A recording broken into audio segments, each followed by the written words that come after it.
This week on the Notorious Scoundrels podcast. Yeah, like where the dude's gonna stand to fire. They're literally floating in midair. Doesn't make a ton of sense. Welcome to the Notorious Scoundrels, a podcast focused on tactics and competitive play for Star Wars Legion. Hosted by Kyle Dornbos, Michael Barry, and David Zelenka, with Jay Shalansky, the man behind the glass. Hello and welcome back to the Notorious Scoundrels podcast. I'm Kyle. I'm here with Mike and David. How you guys doing? Pretty good. 7.9. 7.9. That's your ice skating judge rating. Oh, it's only been a week. We've already forgotten about that bit. All right. Well, throw that in the trash can.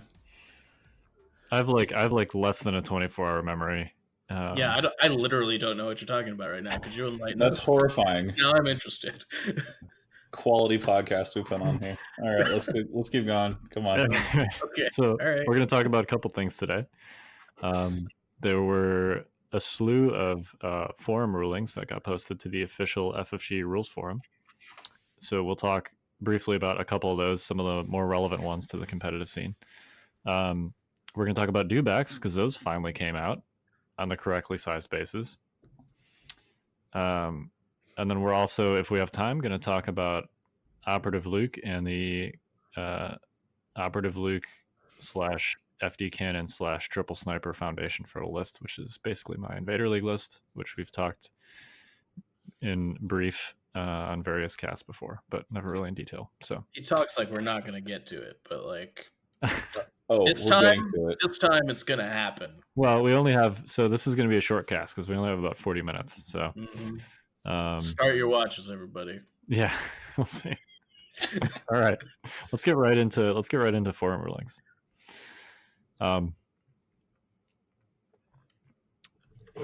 So there were quite a few forum rulings. Most of them were clarifications. There's a couple relevant ones. We're only going to talk about two of them today because I think they're probably the most relevant ones to the competitive scene. The first has to do with R2D2, who's not out yet, but should be out in January, hopefully. So basically the ruling here is that with Secret Mission, if a unit with Secret Mission gets a victory token via the bounty keyword, which happens when you choose to put a bounty on R2, that victory token counts for their Secret Mission victory point. In other words, as soon as you bounty R2 or select R2 as a bounty target, he's scored his Secret Mission. That's the forum ruling. So don't do it. Period. Why? Story. Just I don't know. It doesn't matter. I just hate it. I hate this so much.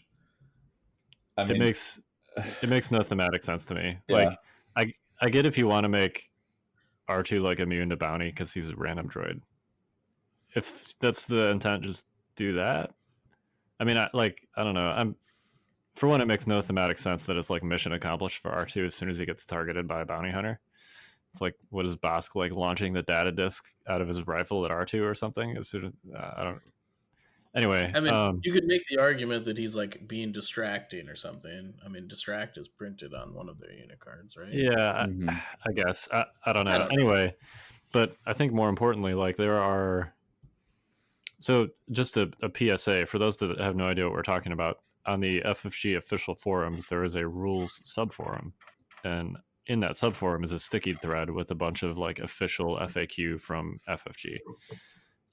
There's a bunch of other stuff in there too. You should check that out if you don't know about it. But there's a reasonably significant portion of the player base that does not like regularly check this thing.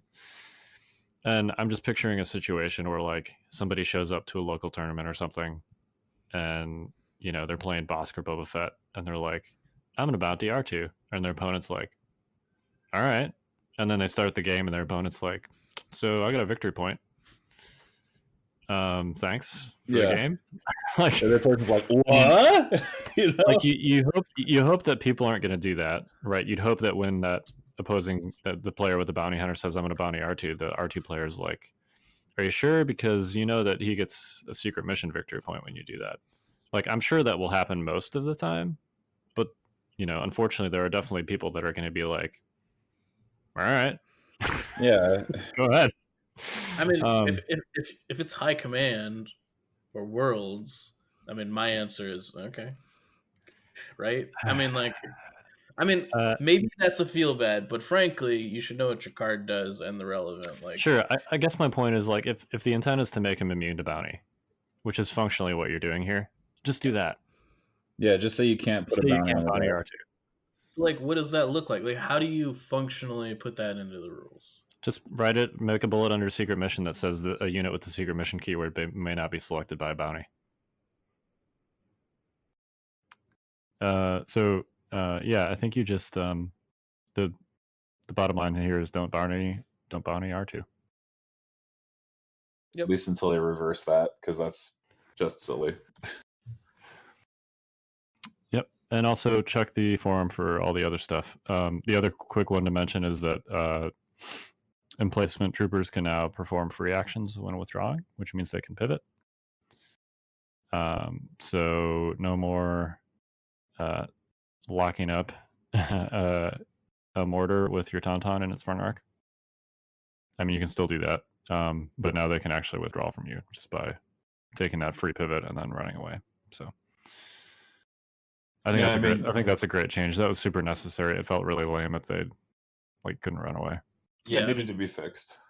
Choices are important in this game, and that one was a non-choice and really made it bad if you had emplacements in any sort of. So. Yep. All right, let's move on to Legion 101 with dewbacks. It's time for Legion 101. Class is in session. So I actually have a grand total of 0 games with dewbacks. So I think I'm going to let you guys take this one away. Let's talk about basically how do you run them, and what sort of list do you run them in? I'll let you lead on, Dash, because you're the Empire player in our. Oh boy, man, you guys are really putting me on the spot here. I know we are. Come on. Okay, so most of my thoughts on dewbacks are frankly pretty speculative. Pretty what? Spanky? Spanky, speculative. Can you not hear me? Is everything okay? We're using Discord today, so things are a little bit wonky. Yeah. Suncaster was giving us issues. I heard Spanky. Anyway. Oh, all right. Well, maybe there's Spanky too. I don't know. So I think the most important thing for the dewbacks is that you have to have a plan. I think that so they're clearly supposed to be the analogy to tauntauns, and we've had tauntauns around for a while now. I actually think that they're not really close together. The tauntauns are pretty flexible in that they can choose to kind of engage or kind of harass your opponent. I think with the dewbacks, you really need to be like, okay, this dude is just going to charge and absolutely break in there, or he's going to be more of a support ATRT, and you need to make that effective choice before the game begins most of the time. And that kind of informs what your weapon setup is going to be. I think overall, you probably want to be taking the RT. Is it the exact same gun that's on the Stormtroopers? Is it the RT-97C? Yeah, it's the same. It's got the same dice. Yeah. And I think that's probably the best weapon for a flexible dewback build, in that you can kind of poke around at range and then commit to a melee charge. But I still think you kind of have to commit to one of those plans at the game start. Like if your dewbacks are going to be harassing dewbacks, that's what they're doing this game. If your dewbacks are going to be charging dewbacks, that's what they're going to do this game. The other weapons, I don't think the T-21B upgrade it's not a T-21B. I think it's one.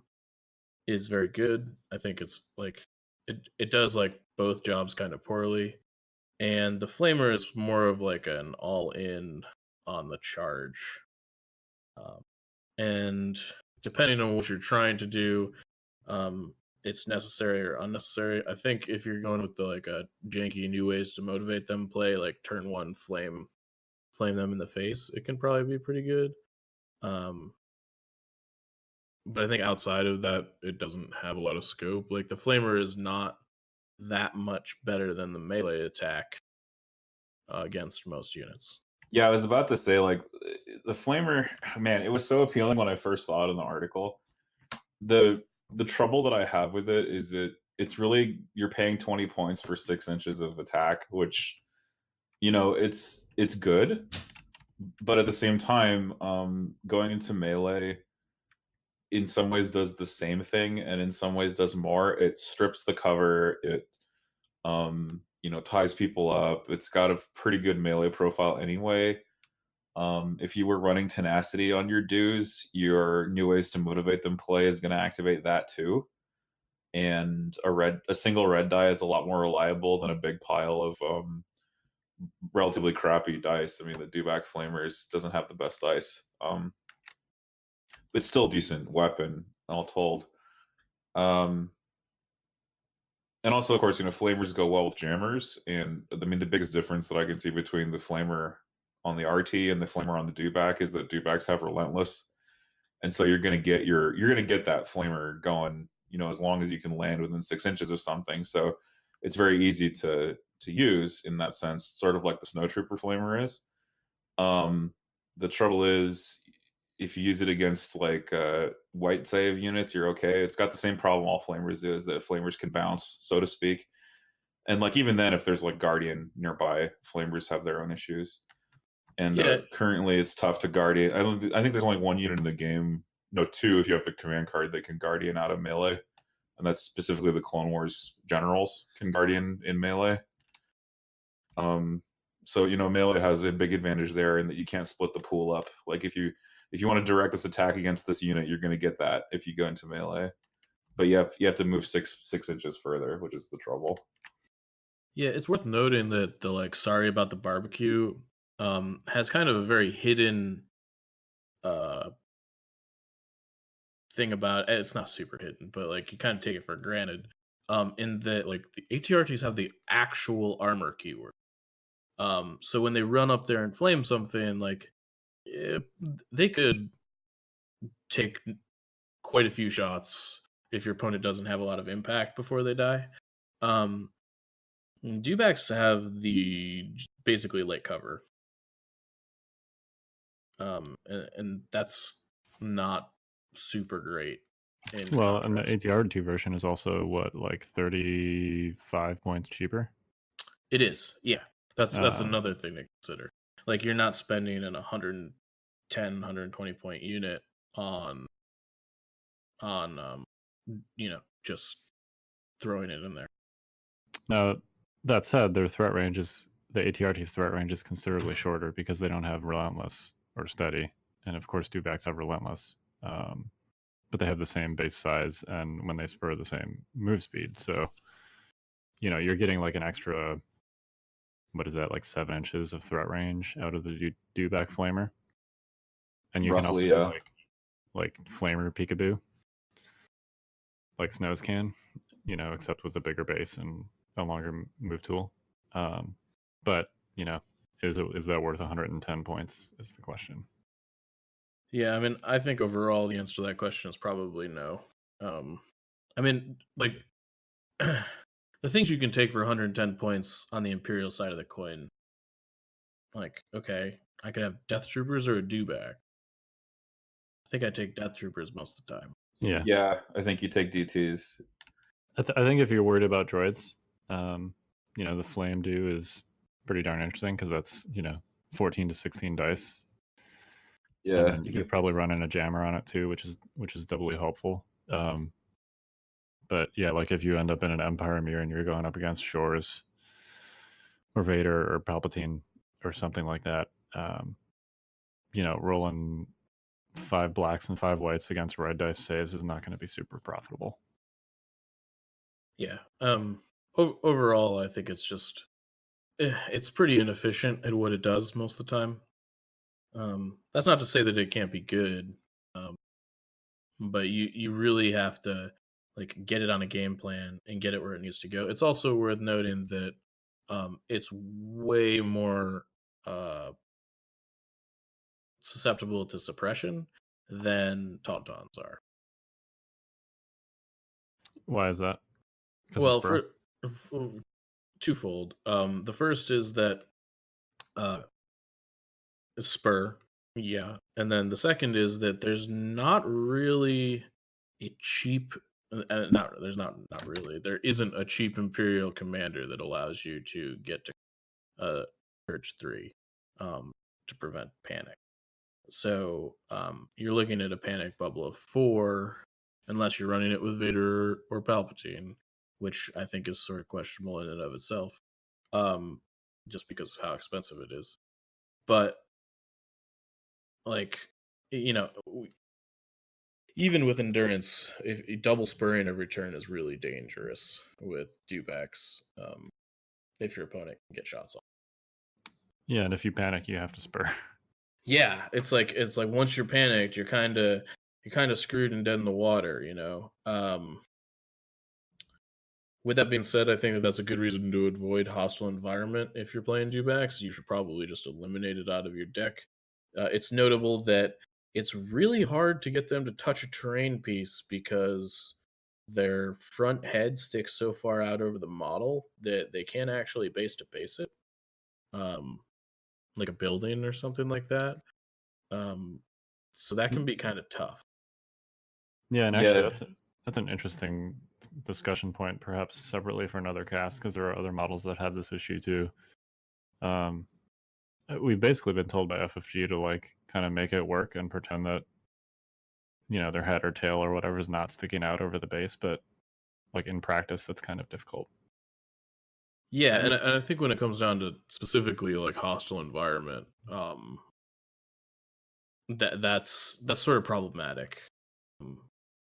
Yeah. I don't I don't think that you can just like make it work. Like Right. that's not really how it works.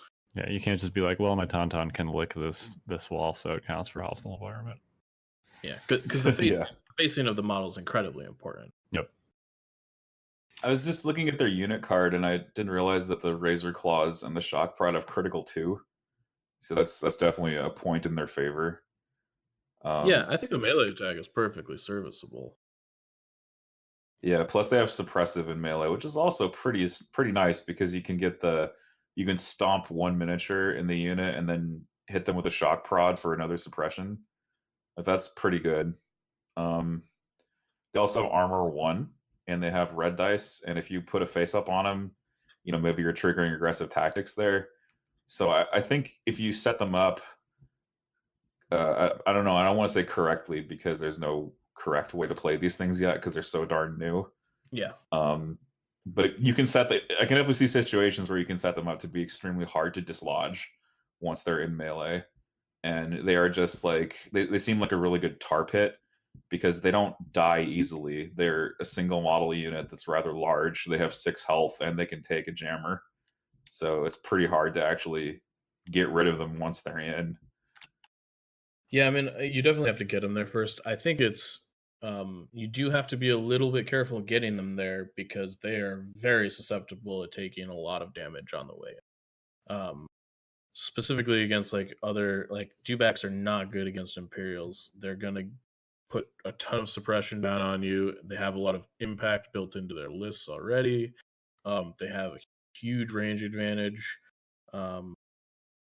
I think you really need to have a good game plan for how you're going to deal with that based on the board. If you run into that and you're taking. Yeah, so like one hidden advantage of Tauntauns is they can get into heavy cover more easily because you can use cohesion to throw that second model behind like a line of sight blocker. Yeah.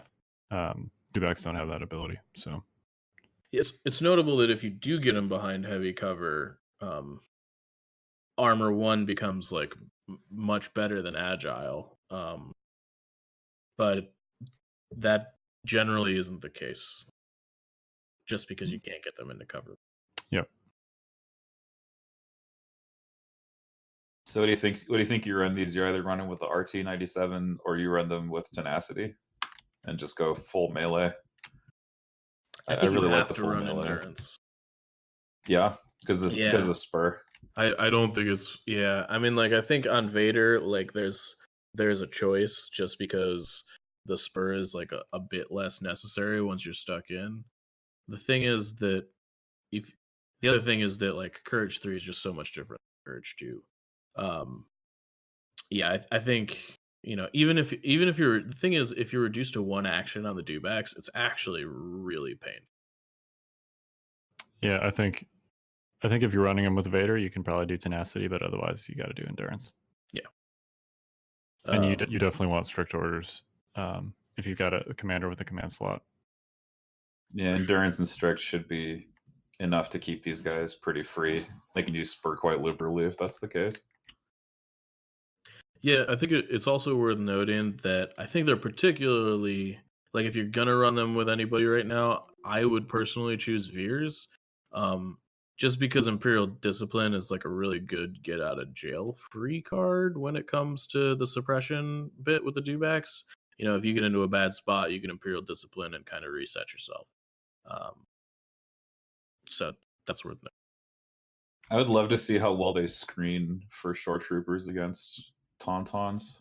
I think that would be kind of cool to use them as like a blocking screen and just say like, okay, fine, you want to go in melee? Well, I have armor and red dice, and I have suppressive prod, so enjoy fighting me, and I have critical, so I can go through your dodges.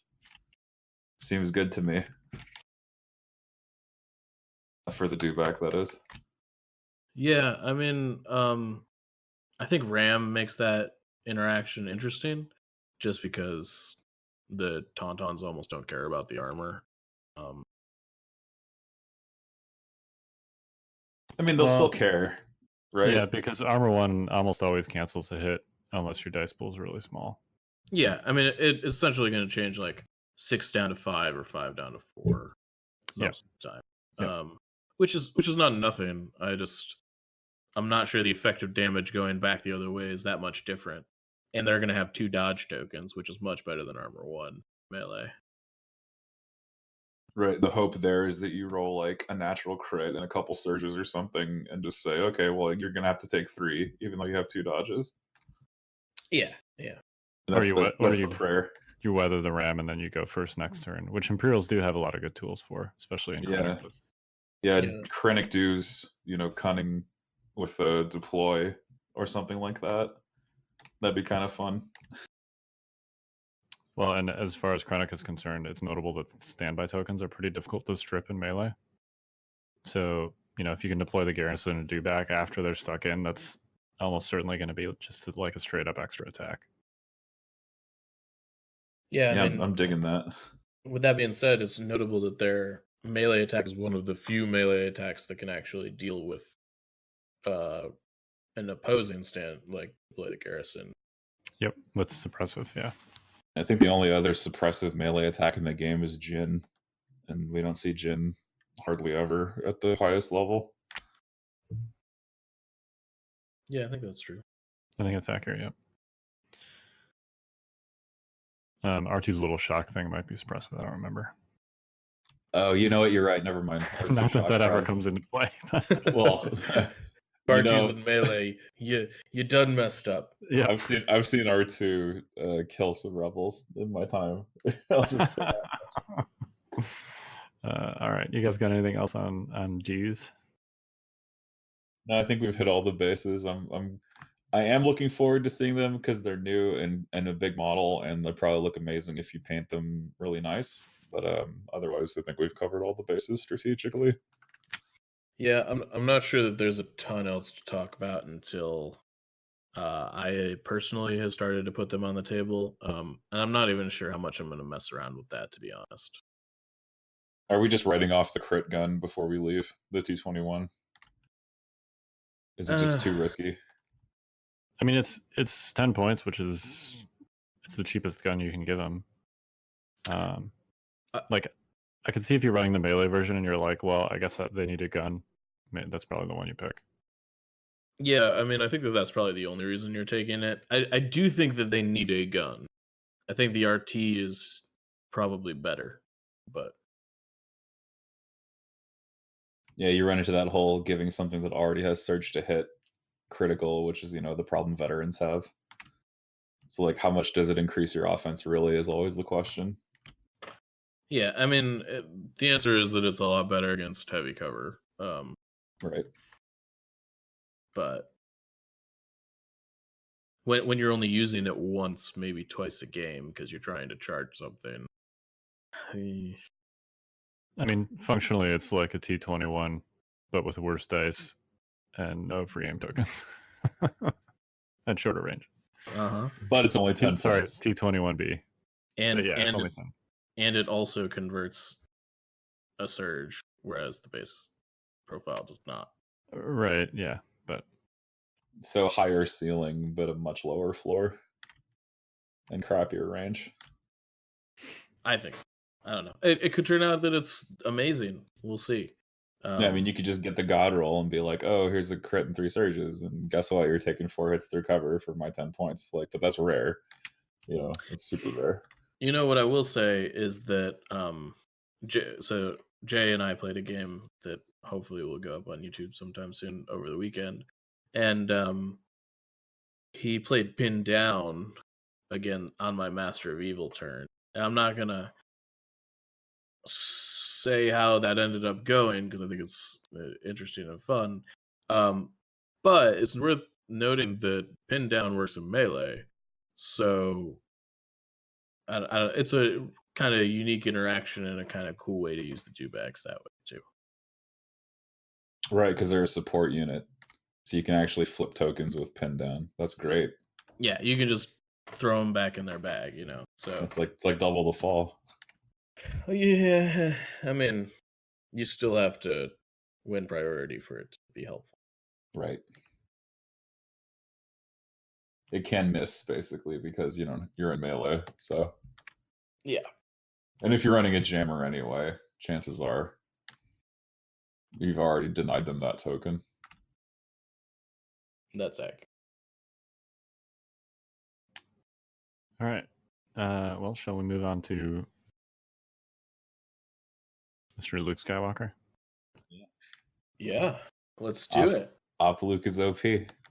I think the correct terminology here is busted.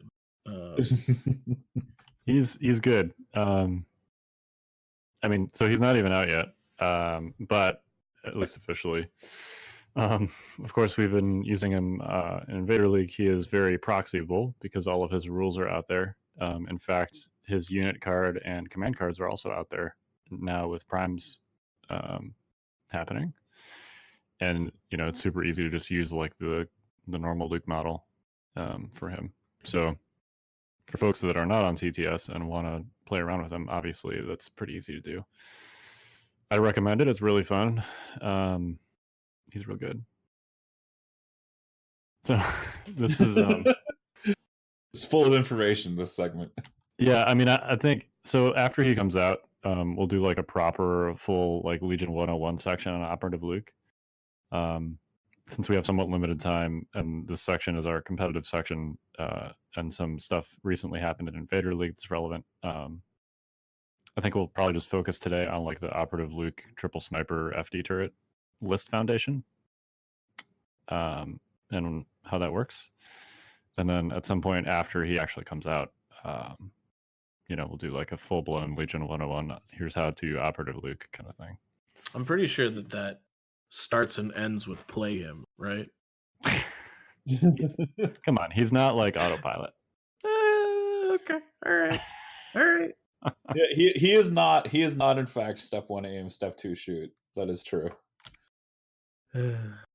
He's not autopilot in that sense. He is autopilot in the sense where it's like step 1 jump, step 2 force push, step 3 shoot, or whatever. I mean, it's not even quite that simple though, because timing and positioning is super important with with him and with any melee piece, but especially one that's expensive. What's that? He's also a quarter of your list just by himself.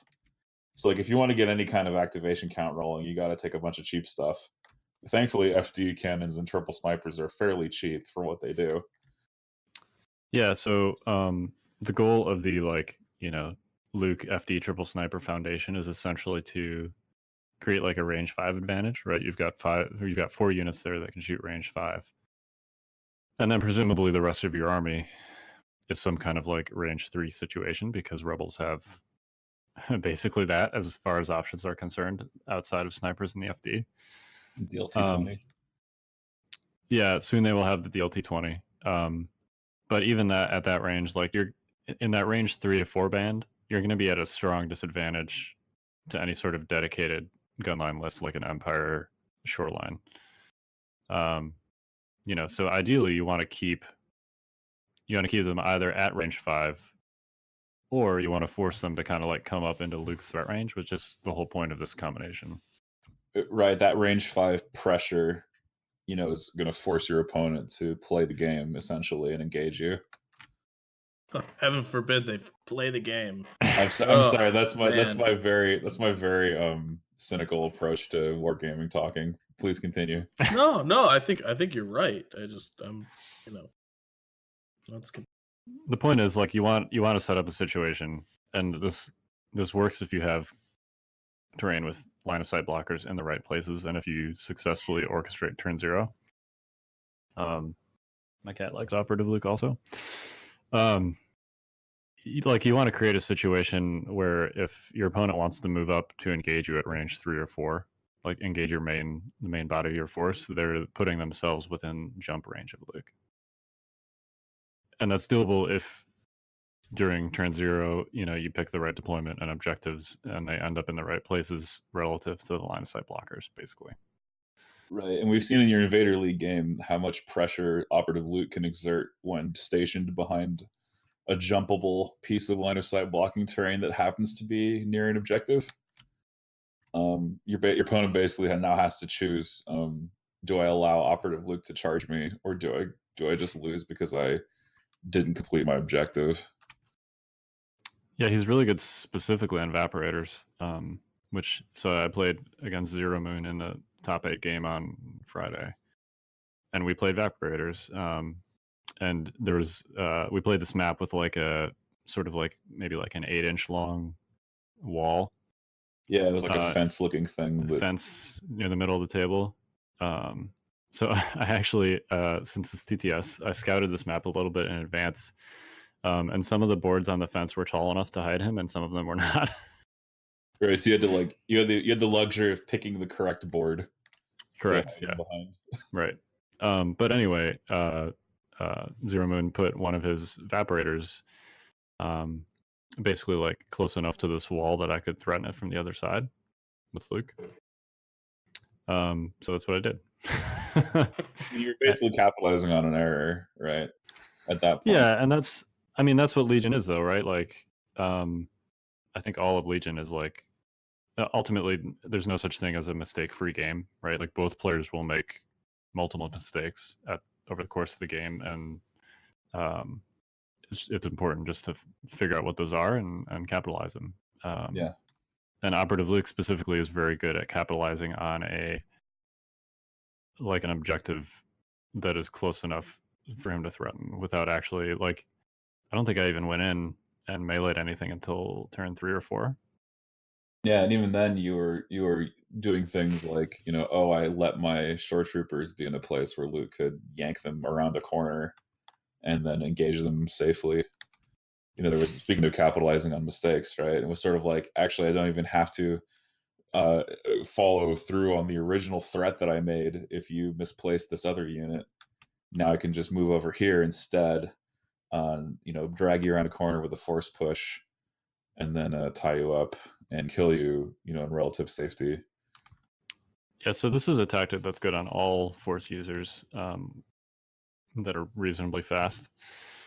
With force push is, who you engage is just as important as where you engage. Like when I first played Luke, Commander Luke, my instinct was just to be like, I'm a 40k player, and so I'm used to melee being a little bit safer, so to speak. So I'm like, all right, I got this big scary dude with a lightsaber. As soon as I can get to my opponent, I'm going to charge in there and I'm going to kill everything. So that's what I did. And then, he killed like one thing or most of one thing. And then the stormtroopers or whatever they were withdrew. And then he shot me with the rest of his army. Right. And he just roasted you because you were vulnerable. But since then, right, the tactic has been adapted to where you create an engagement where that doesn't happen. after the fact. And I mean, even then you have a stopgap measure because you can choose not to use Pierce. So if you don't have to declare it until you see your opponent's defense roll. Right. So there's two things there. The first is using force push to like relocate your target into a safe area, and you have basically 2 speed 1 moves to do this with. Right. You have the speed 1 move of the unit leader, and then you also have cohesion, which is itself another speed 1 move. You cannot cohere into melee, so you can't like use that second guy from the cohesion to drop him into melee with Luke and be in melee. But what you can do is do 1 move, get within force push range, yank your opponent like around a corner or something with those 2 speed 1 moves, and then use your second move to melee that guy that you just cohered in a safe location for you. Right. The trick is having that last movement available, so you don't have to force push the leader into you to start the melee. You're actually sort of gaining ground even by, doing the force push, doing the cohesion favorably for you, and then taking your second move to go this far behind this piece of terrain as you deem necessary. Yep. And then the second thing you mentioned with Pierce is that Pierce is optional.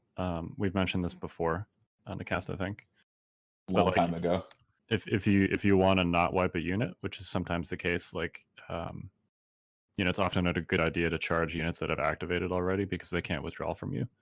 And if you're in a position where if you applied all of your Pierce value, that unit would be wiped, and then Luke would get shot, you can essentially choose not to apply the Pierce and let your opponent's save or saves stick so that Luke is safe, for that turn. Yeah, so it's absolutely brutal, but it should be brutal because, you're paying 220 points, whatever, for this guy. And we were kicking around, so my invader list is basically that Jedi Luke FD turret. The new range 5 FD is great, by the way. And then 3 snipers, and then like a bunch of Z6s and an Imperial officer. I think once R2 comes out, you can easily slot him in there instead of one of the Z6s. Excuse me, you said Imperial officer? Did I say that? You did. Because the Imperial officer is better, of course. I wish it was an Imperial officer. It's the Rebel officer. Yeah. You can still feed dodge tokens to Luke. Yeah, you wish it was Imperial so you could feed aim tokens to your FD cannon. I mean, you can just take electro binoculars and turn it into an officer, right? Right, you can just take an 8-point upgrade. Yeah, I mean, 8 points is hard to find. At least in mine, these days, 8 points is hard to find, and it's like, well, let's stop taking bids then. Yeah, so that's the other thing. I mean, I have a 6-point bid. I like blue player because it gives you 3 vetoes before the game starts, and then also, lets you pick table side, and you win victory point ties, which means on certain objectives you're the defender, which I really like. But anyway, that's like a conversation for a whole nother cast. Yeah, of course. Whole other bag of worms. Yeah, but anyway, you can build a lot of different ways around this sort of like basic foundation. I chose Z6s, which I've kind of regretted actually in my games against Empire because I think they've caused the total, at least in elims for Invader against the two shorelines that I've played. I think they've caused a total of like 3 wounds across both games. I sort of feel like we should have a talk with Luke about that before we talk about your Z6s not doing anything. Oh yeah, well I said against the shorelines. Yeah. And you mean Master of the Force Luke, not Luke Skywalker. Yes, that is exactly what I mean. Yeah, well, we talked about that last week. I had some crazy Z6 rolls in that game. But for the most part, they've done almost nothing at least against my Empire opponents. But you could actually fit some Tauntauns in there. Yeah, if you go down to 3 Naked Rebel Troopers, you can actually fit 2 Tenacity Tauntauns into the list. It's you can just shoehorn those things in there and just I mean, it's kind of Rebel good stuff. I don't know if it's optimal. I mean, okay, it's not optimal. All right, there's some turns where you lose order control. Now you could drop 1 sniper and put uplinks on the Tauntauns, and I think that might be worth looking at because then you have control back again at the cost of 1 range 5 piece, which that still hurts you, but you want the Tauntauns to be as dangerous as possible because that's why you took them. And just the fact that you can serve your master on a Tauntaun and then melee with Luke, it's like having a second Son of Skywalker. Yeah, gross. I'm sorry. Gross. Yeah, you just barfed. Yeah, exactly. Yeah, it's pretty good. It's gross. Yeah. Yeah. That said, I like the Z6s just because like I like to run all 6 of Luke's command cards because I think they're all great, or at least very good. And at least with the Z6 model, you literally don't care if anyone has an order except for Luke for the most part. So yeah, that's why I like that one, but I can see it doing a lot of different ways. Yeah. So I mean, give it a try, and there's also some room to experiment also with Commander Luke as well. Since we don't have Operative Luke released. But I think I'm gonna try it both ways and see which one I like better and see which one is crazier. Yep. I'm super looking forward to painting him. That model's awesome. So yeah. All right. Well, at some point we'll do a full deep dive on Operative Luke once he's out. But that's at least as it relates to Invader League in my experience. Yeah, we're starting to see he's real good, and yep. Yeah, the future is very bright for him, I think. Yep, and you can pair him with other commanders besides the Rebel Officer too. But then you're paying, you got some command card opportunity tax there. But anyway, you guys got any final thoughts? No. I'm good. It's nice to finally outrange the Empire. At least, I mean, it depends on what they run, but at yes, least the first turn. Yeah, and FD is like super map dependent too. You can have a map or an objective where you drop it and you're like, well, this is going to do nothing all game. Just remember that if it sits, it fits, folks. Yeah. Brave experiment. If you can balance it, it's legal. Yep, balances, it's legal. So go forth and make your opponent roll their eyes all the harder when you find some abusive spot on the map to put your FD turret down. So, not to go too far into this, but I do think that in placement specifically, you're right. If it fits, it sits.